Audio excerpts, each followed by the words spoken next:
Welcome to special story. పోరాటాలతోనే ప్రజాస్వామ్యానికి విలువ వచ్చిందన్నారు కార్ల్ మార్క్స్. పోరాడితే పోయేదేం లేదు, బానిస సంకెళ్ళు తప్ప అని మేలుకొలిపిన ఆ మహనీయుడి మాటలను పెడదారి పట్టించిన వైనమేంటో మీకు తెలుసా? బలవంతుడు బలహీనుడి మధ్య జరిగే జీవన్మరణ పోరాటంలో బలవంతుడిదే పై చేయి అనే నగ్న సత్యాన్ని గ్రహించిన ప్రజా ప్రభుత్వాలు అందుకు తగిన విధంగా చట్టాలను చేశాయి. ఇది అందరికీ తెలిసిన ఓపెన్ సీక్రెట్. మరి ప్రజాస్వామ్యం కోసం చేసిన ప్రభుత్వాలు చేసిన చట్టాలు కోకొల్లలుగానే ఉన్నాయి. కానీ ఇప్పుడు వాటిలో అమల్లో ఉన్నవి ఎన్ని, వాటిని ఖచ్చితంగా పాటిస్తున్నవెన్ని? తరచి చూస్తే కాగితాల వరకు పరిమితమైన చట్టాలు, అమలుకు నోచుకొని చట్టాలు పేదవాడికి శాపాలుగా మారుతున్నాయా? అయిన వాడికి, కాసులు కుమ్మరించేవాడికి మాత్రమే చట్టం చుట్టంగా మారిందా? కాదు అని ధైర్యం లేకపోయినా వాస్తవాన్ని ధైర్యంగా చెప్పగలిగే సామాన్యుడి ఆకలికి ధనిక వర్గం పెట్టిన అందమైన పేరు నక్సలిజం. ఈ అభిప్రాయాలు చాలా మందిలోనే వ్యక్తమవుతున్నాయి. మరో మాటగా చెప్పాలంటే దొక్కుదున్ని నీరు పెట్టి నారు పోసి కాపు కాసి చేతికొచ్చిన పంటను సైతం రాబందుల్లా ఎగరేసుకుపోయిన దళిత వర్గంపై పోరుబాట పట్టిన పేదవాడి ఆకలి కేకలపై ఒక ప్రత్యేక కథనం.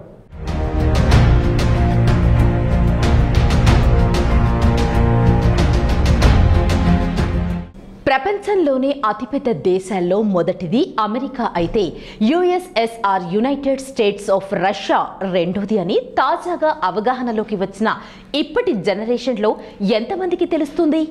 క్రీస్తు శకం 862 నుంచి మొదలు పెడితే 1991 వరకు అది ప్రపంచాన్ని శాసించే అతి పవర్ఫుల్ దేశంగా రష్యా తనదైన స్థానాన్ని నిలుపుకుంది. ఆ తర్వాత రాజకీయ భౌగోళిక పరిస్థితులతో ఏర్పడిన వివాదాలతో అది విచ్ఛిన్నమైపోయింది. హక్కుల పోరాటం అనే విప్లవం ఇక్కడ నుంచే పుట్టింది. విచ్ఛిన్నానికి ముందు సోవియట్ రష్యాలో ఏర్పడిన భౌగోళిక పరిస్థితులు రష్యా విచ్ఛిన్నానికి కారణమయ్యాయి. తమ ప్రాంతం, తమ ఆధిపత్యం, తమ భూమి కోసం ఏర్పడిన ప్రజా పోరాటానికి మరో పేరు నక్సలిజం. ఇది ఇక్కడి నుంచి వచ్చిన హింసాత్మక విప్లవానికి మరో పేరుగా చెబుతారు. కాలక్రమేణా వీరికి పెట్టిన మరో నిక్ నేమ్ మావోయిస్ట్. రష్యాలో ఉన్న కమ్యూనిజం విప్లవం హక్కుల పోరాటానికి సైమల్టేనియస్ గా ఇండియాలో ఏర్పడిన విప్లవం. మొట్టమొదట పశ్చిమ బెంగాల్లో ప్రారంభమైంది. మరో మాటగా చెప్పాలంటే మావోయిస్టుల ప్రధాన లక్ష్యం భూ పోరాటం.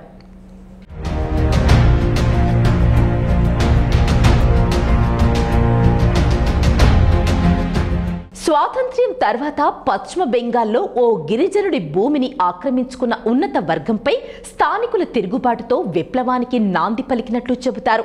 తమ భూమిని అన్యాయంగా ఆక్రమించుకున్నారంటూ ఆగ్రహించిన గిరిజనుల తిరుగుబాటును అణిచివేసే దిశగా అగ్రవర్ణం పోలీసులను ఆశ్రయించారు. వాళ్ల సహకారంతో పోరాటాన్ని అణిచివేయడానికి ప్రయత్నించినట్లు చరిత్రలో లిఖించబడింది. విప్లవానికి సపోర్టుగా 1967లో ఏర్పడిన communist party of India CPIM ఏర్పడింది. మొదట ఈ పార్టీ లక్ష్యం సామ వేద దండోపాయాలను వినియోగించిన కాలక్రమేణా చెవిటివాడి ముందు శంఖం ఊదడం మూర్ఖత్వమే అవుతుందనే నిర్ణయానికి వచ్చిన ఒక వర్గం పూర్తిగా హింసనే ఎంచుకుంది. ఫలితంగా చార్ ముజుందార్, కాను సన్యాల్ నేతృత్వంలో హింసాయుత పోరాటంగా రూపుదిద్దుకుంది. దేశంలోని పలు ప్రాంతాల్లో అన్యాయంగా దోపిడీకి గురైన భూములను తిరిగి స్వాధీనం చేసుకునే ప్రయత్నంలో భాగంగానే ఈ విప్లవం రక్తపాతాన్ని సృష్టించింది. స్వాతంత్ర్యం అనంతరం డాక్టర్ బిఆర్ అంబేద్కర్ రూపొందించిన రాజ్యాంగానికి దూరంగా స్వంత రాజ్యాంగాన్ని సృష్టించుకున్న వైనం రక్తపాతానికి దారితీసింది.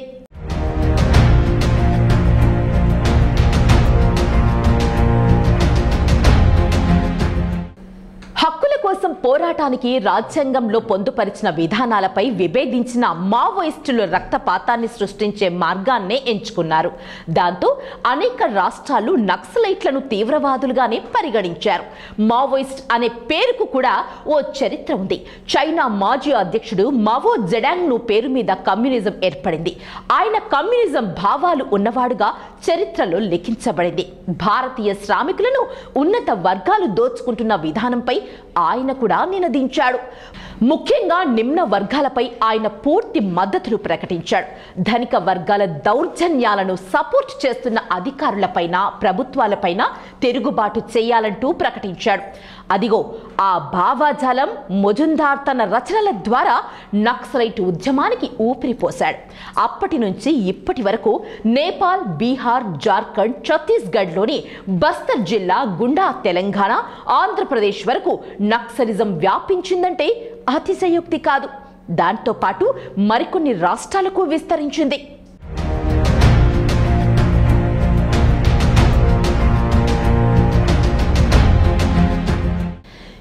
అసలు విషయానికి వస్తే నక్సలిజం ఏర్పడిన తర్వాత 1970 నుంచి సభ్యుల ఆశయం పెడదారి పట్టిందనే అభిప్రాయాలు పలువురిలో వ్యక్తమవుతున్నాయి.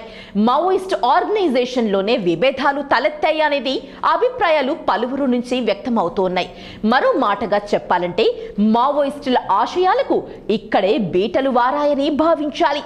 ఏ ఆశయం కోసం నక్సలిజం ఏర్పడింది, ఆ ఆశయం పెడదారి పట్టింది. అన్యాయాలను, అక్రమాలను ఎదురించి ఉన్నత వర్గాల పాలవుతున్న భూములను కాపాడుకోవాల్సిన ఉద్యమం పెడదారి పట్టిందనేది మావో సభ్యులే చెప్పడం పలువురిని ఆలోచింపచేస్తోంది. ఈ నేపథ్యంలోనే 1970లోనే మావోయిస్టులకు మధ్య వర్గాలు విభేదాలు ఏర్పడ్డాయి. దాంతో ఆశయ సాధనల్లో స్వార్థాలు, నిస్వార్థాల మధ్య అల్లాడిపోయిన మావోయిస్టులు ఉద్యమంలో ఉండలేక, వదలలేక నలిగిపోయిన వైనం ప్రత్యక్ష సాక్ష్య కథనాలు కళ్లకు కట్టినట్లు కనిపిస్తున్నాయి.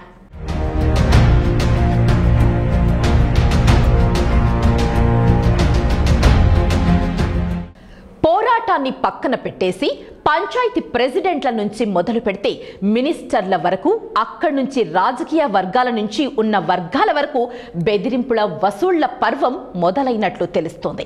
ఈ వాదనల్లో వాస్తవాలు ఎంత దాగున్నాయో తెలియదు కానీ మొత్తం మీద అభిప్రాయ భేదాలే ప్రధాన కారణాలుగా భావిస్తున్నారు. మరో మాటగా చెప్పాలంటే నక్సలిజంలో వర్గాలు, విభేదాలు ఏర్పడిన మాట మాత్రం వాస్తవాలకే వాస్తవమని చెప్పచ్చు. ఇందులో నిజ నిజాలు కాసేపు పక్కన పెడితే మావోయిస్టులు ఎంచుకున్న దారి ప్రజాస్వామ్యం అనే పదానికి అర్థాన్ని తెలియని విధానమనే చెప్పాలి.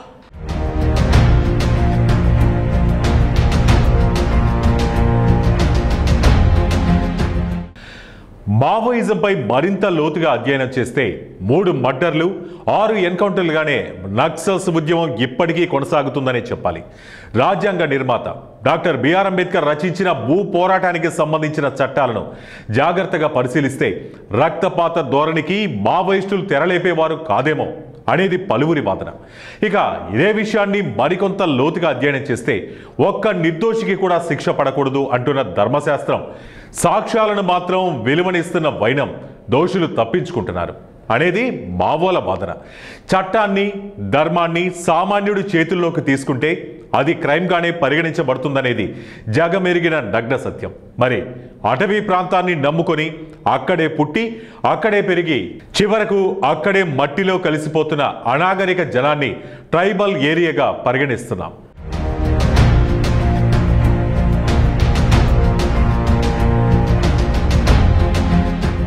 నాగరిక ప్రపంచంలో అత్యంత విలువైన జీవనాన్ని కొనసాగిస్తున్న ఉన్నత వర్గంపై పోరుబాట పట్టడానికి కారణాలు భూమి పోరుతో పాటు నిధులు, నిక్షేపాలు, అడవి తల్లి ఒడిలో దాగి ఉన్న అతి విలువైన వనరులు, వాటిని సొంతం చేసుకోవడానికి అత్యున్నత వర్గం చేస్తున్న ప్రయత్నాలను తిప్పికొట్టే ప్రక్రియనే నక్సలిజం అంటారనేది పచ్చి నిజం. ప్రస్తుతం ఆ పదానికి అర్థాన్ని మార్చేసిన నక్సలిజం కేవలం పోలీసులే తప్ప ప్రధాన లక్ష్యంగా ఎంచుకున్న వైనం అర్ధరహితంగానే కనిపిస్తుంది. 1980 నాటికి 30 క్రియాశీలక నక్సలైట్ వర్గాలుగా ఏర్పడినట్లు తెలుస్తోంది. ఒక్కో వర్గంలోనూ యావరేజ్గా 1000 మంది చొప్పున 30,000 మంది సభ్యులు ఉన్నట్లు అంచనాలు వేస్తూ ఉన్నారు.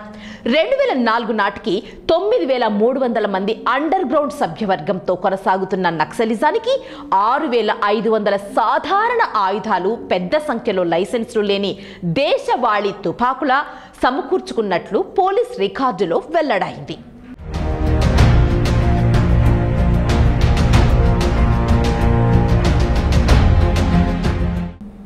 2006 2006 నాటికి నక్సల్స్ బలం 15,000కు పెరిగినట్లు అంచనా వేస్తున్నారు. అప్పటికే దేశంలోని 5వ వంతు అడవులను ఆక్రమించుకున్నట్లు తెలుస్తోంది. దాంతో పాటు వారికి గెరిల్లా మద్దతు ఉన్నట్లు అప్పట్లోనే ప్రకటించుకున్నారు. దేశవ్యాప్తంగా 604 జిల్లాల్లో 160 క్రియాశీలక సంఘాలు పనిచేస్తున్నట్లు ఇటీవల నిర్వహించిన తాజా సర్వేలో వెల్లడైంది. మావోయిస్టుల ఉద్యమంలో దాగి ఉన్న అంతర్గత ఆశయం ఇప్పుడు పెడదారి పట్టిందనే వాదనలకు బలం చేకూరుతుంది. ఉద్యమంలో ఆశయం నెరవేరకపోగా హత్యలు, ఎన్కౌంటర్ల పేరుతో మారణ హోమం రగులుతుందనే ఆవేదనలు నక్సలిజంలో వెల్లువెత్తుతున్నాయి. మావోయిస్టులు చేస్తున్న పోరాటంలో భూస్వాములకు, అసాములకు మధ్య ఏర్పడుతున్న వివాదాల్లో పోలీసులు బలైపోతున్న వైనం తీవ్ర ఆందోళననే కలిగిస్తోంది. 2007లో ఎంపీ సునీల్ మెహతాను కాల్చి చంపేసిన మావోయిస్టులు రడిబోడ్లీ గ్రామంలోని పోలీసు స్థావరంపై దాడి చేసి 49 మంది పోలీసులను బలి తీసుకున్నారు.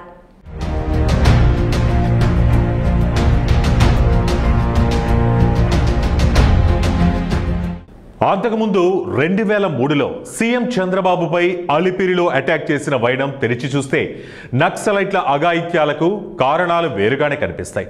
మరో మాటగా చెప్పాలంటే వారు చేస్తున్న పోరాటానికి, వాళ్ళు జరుపుతున్న మారణ హోమానికి మధ్య అర్థం అగమ్య గోచరంగా కనిపిస్తుంది. ప్రభుత్వ ఆదేశాలను పాటించాల్సిన బాధ్యతను నిర్వర్తిస్తున్న పోలీసులు మావోయిస్టులకు శత్రువులు కాదని గ్రహించలేక మారణకాండను సృష్టిస్తున్నారు అనేది పలువురి అభిప్రాయం. దాంతో ఇప్పుడు ప్రధాన ప్రచ్ఛన్న యుద్ధం పోలీసులకు, మావోయిస్టులకు మధ్య జరుగుతున్నట్లు మనం భావించాల్సి వస్తుంది. సాధించాల్సిన సమస్యలను ఎక్కడికక్కడ అలాగే ఉన్నాయి.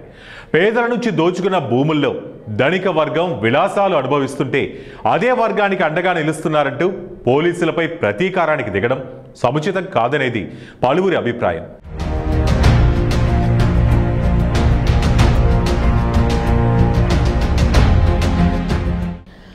ఇక ఇదే విషయాన్ని జాగ్రత్తగా పరిశీలిస్తే సామాన్యుడి నుంచి మొదలు పెడితే అసామాన్యుడి వరకు చట్టానికి, రాజ్యాంగానికి అతీతుడు కాదనేది అందరికీ తెలిసిన నగ్న సత్యం. చట్ట పరిధిలో ప్రజాస్వామ్యం నీడలో అరాచకాలు సృష్టిస్తున్న కబ్జాగోరులపై ప్రచ్ఛన్న యుద్ధం చేయడం కంటే అదే చట్టం, అదే ధర్మం, అదే న్యాయం, ఇంకా చెప్పాలంటే అదే రాజ్యాంగం మావోలుగా ముద్ర వేసుకున్న నక్సలైట్లకు కూడా వర్తిస్తుందని ఎందుకు మర్చిపోయారు అనేది పలువురి అభిప్రాయం. ముళ్ళును ముళ్ళుతోనే తీయాలి అనే సూక్తిని పక్కన పెట్టేసి అదే న్యాయాన్ని, అదే ధర్మాన్ని ఉపయోగించుకొని తమ హక్కులను సాధించుకునే ప్రయత్నం చేయకుండా రక్తబాటను ఎంచుకున్న వైనం ఇప్పుడు ప్రధాన చర్చానీయాంశంగా మారింది. దాంతో చట్ట పరిధిలో లేని వ్యక్తులు ముద్దాయిలుగా నిర్ధారించబడతారు అనే స్మాల్ లాజిక్ను నక్సల్స్ మర్చిపోయారా అనేది పలువురి వాదన.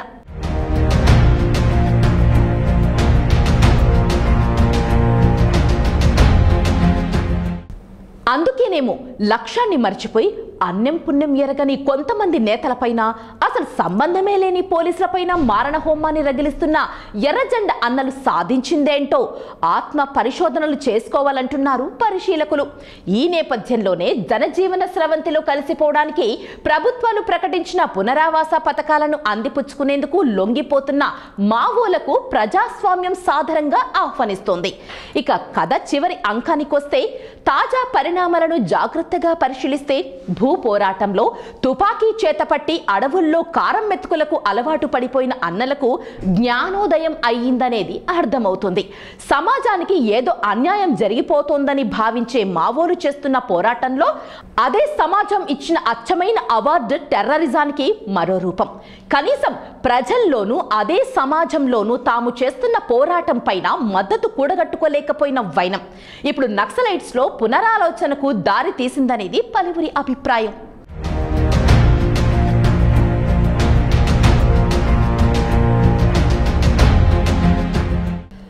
చట్టం, న్యాయం, ధర్మం పరిధిలోనే నడుస్తున్న సమాజాన్ని మరో జన్మకు కూడా ఉద్ధరించలేమనే నగ్న సత్యాన్ని గ్రహించడంతోనే ఇప్పుడు లొంగుబాట్లు పర్వం మొదలైనట్లు తెలుస్తోంది.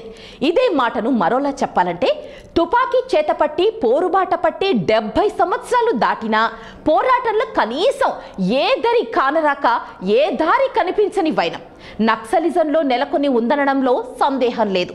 సమస్యల పరిష్కారానికి రాజ్యాంగం ఉందనే ఆలోచన లేని నక్సలిజం సాధించింది ఏంటో ఆత్మ పరిశీలన చేసుకోవాలనే వాదనలు బలంగానే వినిపిస్తున్నాయి. ఈ నేపథ్యంలోనే నిరాశ నిస్పృహల మధ్య మళ్ళా జనజీవన స్రవంతిలో కలిసిపోయే ప్రక్రియకు మావోయిస్టులు తెరలేపారనేది తాజా విశ్లేషణల్లో వెల్లడైంది. దీంతో పోలీసుల ముందు లొంగిపోయి జనజీవన స్రవంతిలో కలిసిపోయిన communist party of India liberation, మిర్కోస్క్, లెవెనిస్ట్ వంటి నక్సలైట్ వర్గాలు ప్రజాస్వామ్యంలో భాగంగా పార్లమెంటు ఎన్నికల్లోనే పాల్గొంటున్నాయి.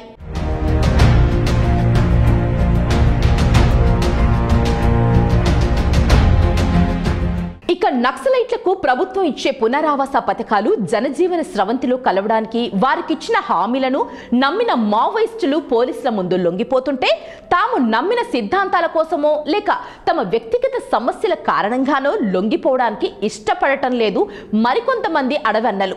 ఇక అలాంటి వారికి ఎన్కౌంటర్లే సమాధానం చెబుతాయంటూ ప్రభుత్వాలు వార్నింగ్ ఇవ్వడమే కాదు, ఇప్పటికీ అడవులను మొత్తం జల్లెడ పడుతున్న పోలీసులు అడవన్నలకు నిద్ర పట్టకుండా చేస్తున్నారు.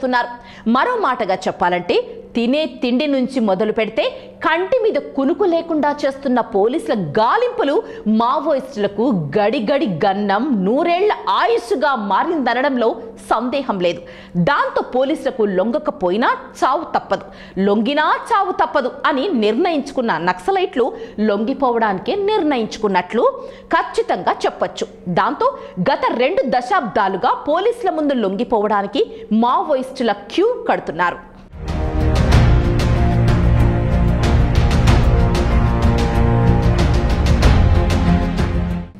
మరోవైపు నాయకత్వలేమి, అంతర్గత విభేదాలు, నిరంతర పోలీస్ ఆపరేషన్లు నక్సలైట్ల లొంగుబాటుకు ప్రధాన కారణాలైతే నాయకులు దూరమవడం, నాయకత్వం కోసం అంతర్గత కలహాలు, వర్గ విభేదాలు ఉద్యమాన్ని బలహీనపరిచినట్లు తాజా విశ్లేషణల్లో వెల్లడైంది.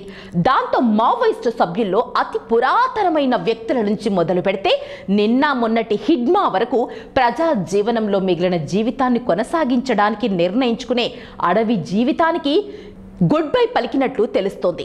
పోలీసుల నిరంతర ఎన్కౌంటర్లు, అరెస్టులు, నిర్బంధాలు కూడా లొంగుబాటుకు దారితీశాయని ఖచ్చితంగా చెప్పొచ్చు. దీంతో పాటు ప్రభుత్వం నుంచి వచ్చే ఆర్థిక ప్రోత్సాహకాలు, వృత్తి, శిక్షణ, భద్రత వంటి పునరావాస పథకాలు కూడా అడవన్నలు లొంగుబాటుకు ప్రధాన కారణంగా తెలుస్తోంది.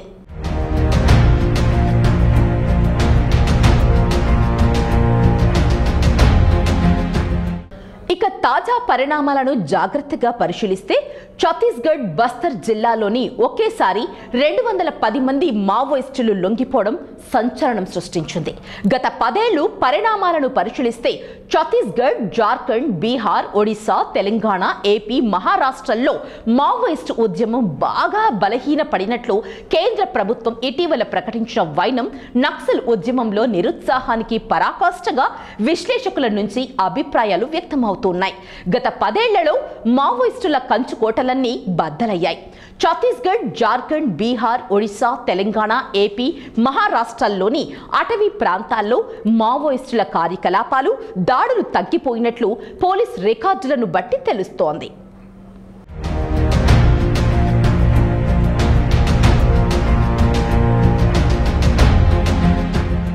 రెండు 2021 జూలై నాటికి 70 జిల్లాల్లో విస్తరించిన నక్సలిజం 2024 ఏప్రిల్ నాటికి 38 జిల్లాలకు తగ్గిపోయింది. 2025 నాటికి ఛత్తీస్గఢ్లోని బీజాపూర్, సుక్కా, నారాయణపూర్ ప్రాంతాల్లో నక్సలైట్ల ప్రాబల్యం పూర్తిగా తగ్గిపోయిందని కేంద్ర ప్రభుత్వం ప్రకటించడంపై సర్వత్రా హర్షం వ్యక్తమవుతుంది. ఇలా చెప్పుకుంటూ పోతే లొంగుబాటుకు ముస్తాబవుతున్న మావోయిస్టు నేతలపై ప్రభుత్వం ముందు ఎలాంటి చర్యలు తీసుకోబోతుంది? వారిలో కొంతమందికి దక్కనున్న రాజసాలు, మరికొంతమందికి దక్కనున్న కారాగార వాసాలు ఎవరికి ఏ రాసిపెట్టి ఉందో ఎవరికి తెలుసు అంటున్న విశ్లేషకులతో మీరు ఏకీభవిస్తారా? అయితే మీ అభిప్రాయాన్ని కామెంట్ రూపంలో తెలియజేయండి.